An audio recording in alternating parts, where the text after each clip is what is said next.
Ayan guys, luto nating tabudlong guys. Ayan, bagong version na naman ito. Niluto natin sa kawayan. Ayan. So ngayon guys, umpisa na natin ang ating paggawa ng ating recipe. So yan na guys, nandito natin mga ingredients. Meron tayong banana. At ito na ang tik-tik guys. Tik-tik. At meron din tayong baking. At saka meron tayong vanilla guys. Vanilla o vanilla. At saan ba yung ating itlog? Itlog guys, nawala ang itlog natin. Ito saan ba yung ating itlog? Nawala ang itlog guys. Nawala. Nandito lang pala. Nakusab ka na. Narating itlog guys. Ito lang, sugdan na natin ni Goto. So ngayon guys, dito guys, lagay na natin ang ating mga ingredients. So, una itong itlog. Tapos itong ating saging. Saging guys. Yan. So imas lang natin itong saging guys, no? Yan. Imas lang natin guys hanggang madurog yan lahat. Yan. Tapos guys, pag ganito na, lagyan na natin ang itong ating tik-tik. Ito. So konti lang ilagay natin guys, no? Hindi na natin masyadong damihan kasi isa lang itong saging natin. Isang piraso lang ang saging natin, di ba?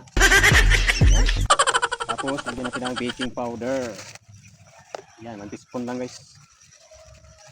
Ayan, ganito lang kadami. Konti, dagdagan konti.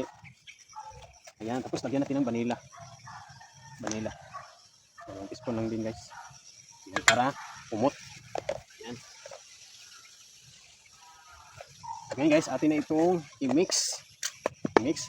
So kamutin natin to guys. Ay wait lang. Mag nail cutter muna tayo. Tapos na guys.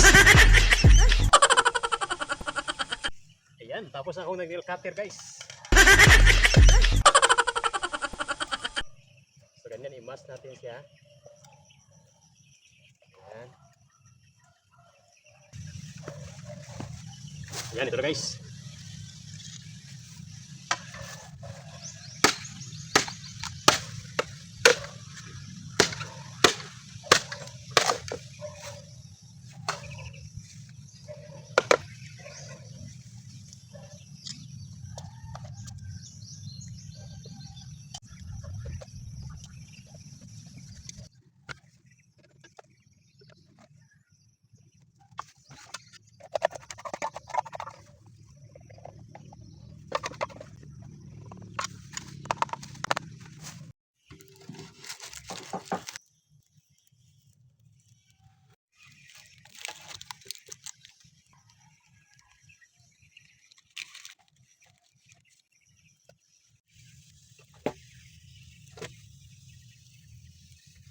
Ayan guys, luto nating tabudlong guys.